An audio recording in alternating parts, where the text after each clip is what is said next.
I'm just thrilled that Carrie related to it emotionally, and I'm not sure what it was I was trying to do at the time, because it's now clear to me it's Carrie's poem.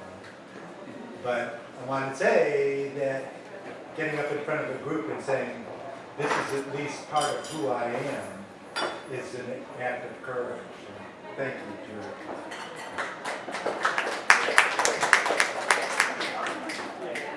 Now, also, to set the record straight about Dale, she is not missing, my sister Dale, for whom Carrie stood in on Jezebel. She is not missing this event because last night was too exciting for her, which is what I said a little while ago. She is missing this because she has 101 temperature and doesn't feel well. Is that all? Yeah, let's have a little sympathy. Okay. The poem I want to do now, always Jewish, lately Palestinian. This is how an important political issue, the Israeli-Palestinian conflict, feels to me. I know it doesn't feel the same way to other people, to some other people, though to some will identify with it. And some of those people are family members. That difference is okay. It's okay as far as I'm concerned. I'm not here to tell you you ought to feel differently. I'm here to tell you this is how it feels to me. Always Jewish, lately Palestinian. I am Jewish because the love of others made me so. I am Jewish because I grew up on the south side of Chicago, where even my public school seemed Jewish. I am Jewish because my grandfather was oh so Jewish. I felt it then, I feel it now.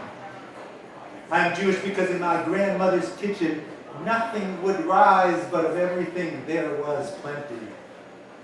I am Jewish because angry Irish boys felt my Jewish nose at the end of their Catholic fists. I am Jewish because the South Shore Country Club would not let us in, though Marx warned us against joining clubs that would have us. I am Jewish because my dad once slugged a guy who cussed a Jewish pitcher for the White Sox. I am Jewish because the Jewish God is not diminished by my disbelief. I am Jewish because Emma Goldman and Hannah Arendt were Jewish. And so was Karl Marx, and so was Groucho, and Jesus too, for that matter. I am Jewish because of the Maccabees and Masada and Crusader violence and Spanish inquisitors and Cossack pogroms and the ghetto and the death camps, and because I also planted trees in Israel. I am Jewish because Jewish workers fight in labor struggles, and because Jewish people resist racism, and because, like all the world's poor Jews endure. I am Jewish because we are commanded to remember when we were slaves in Egypt, and I do. I am Jewish because being Jewish means never using violence against another except when life itself is directly threatened. That principle must never be compromised. I am Jewish because I am a child of Abraham. Palestinians, therefore, are my brothers and sisters. We are all children of Abraham. I am Palestinian because Jews too have been homeless. I am Palestinian because we have a future together or none at all. I am Palestinian because Palestinian yearning is so like Jewish yearning. I am Palestinian because Jews have been uplifted by the love of Palestinians. I am Palestinian because peace in Arabic and in Hebrew bestows the same gift. Although Sarah and Hagar are our separate birth mothers, I am Palestinian because we all live in the embrace of one mother and will return to her. If you summon one of us for cruel judgment, there will be no telling us apart.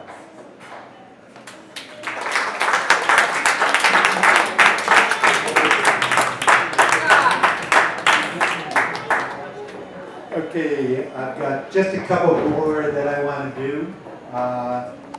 One of them is called Boy with Pencil. And if you have the book in front of you,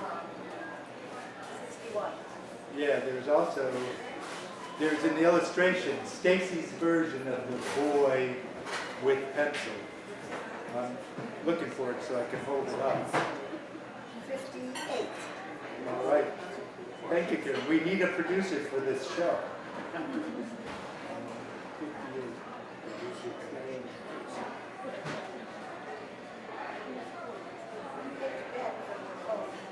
Page 26.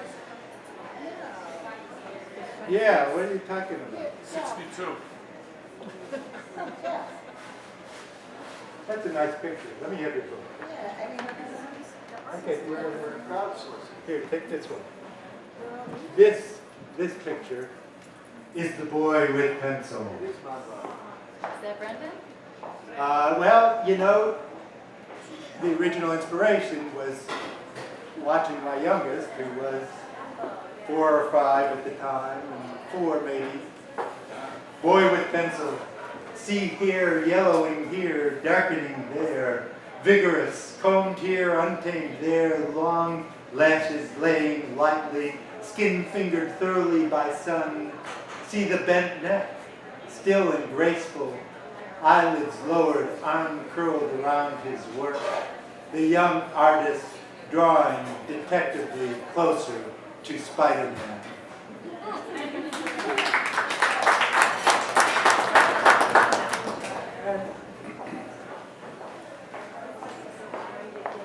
Thank you.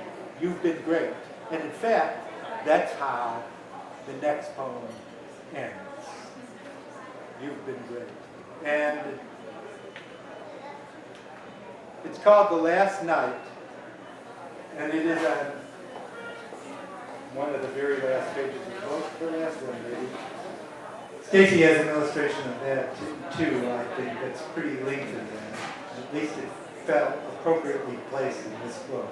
It is perhaps my favorite illustration in this book, though there's, most of them are in a very tight range.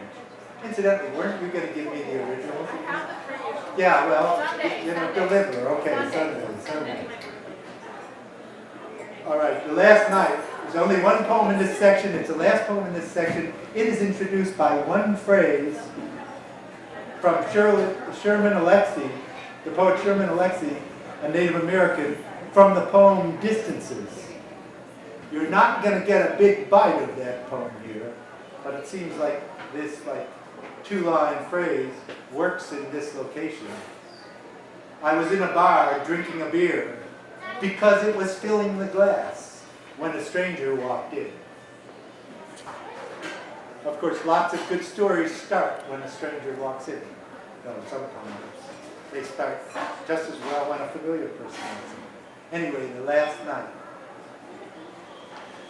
Heart, moon, breath and secrets, jackpot of life, and greater than rubies for a silk gown queen, invested long ago in goddesses and mysteries, stories and familiars, infrequently a god on this theory. If one falls, likely another will rise. So jewel by jewel, dropped or planted like magic beans in wetlands, or in pools of courage, or in an eternity of fingertips, or in tears of fathers, as heart and moon, breath and secrets. Tumbling, reflecting, life joyful and ferocious, this heart splashes down to the depths of Diana. This heart splashes down, sinking to the depths of Diana, my fantastic huntress across eons and cultures, light years of difference, and sometimes no further apart than the space between humans. Which is to say, sometimes no space at all, and sometimes like the deaf, speaking in lost tongues. She is elegant in silk, delicate in sheer fierce and opaque, like darkness at the end of life, trailing the tigress. Oh, my incomparable beauty, here to love every soul willing to love back.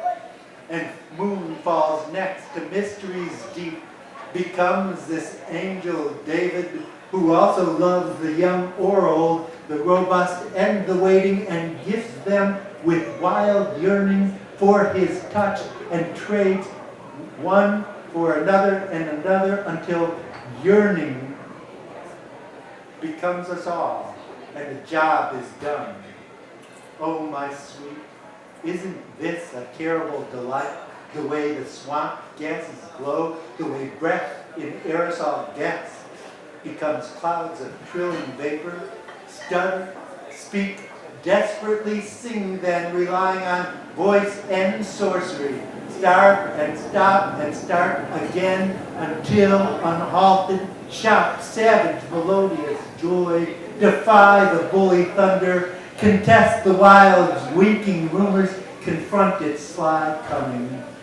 Oh, finally, my writhing, ecstatic secrets go further, go firmer, go longer, go sunset to sunrise, go sunrise to sunset, glow incandescently as if to vanish, trailing shadows as the dark of which we spoke galloped after the hunters. And next the tomcat rode behind the young, infatuated witch. What a story that one will be.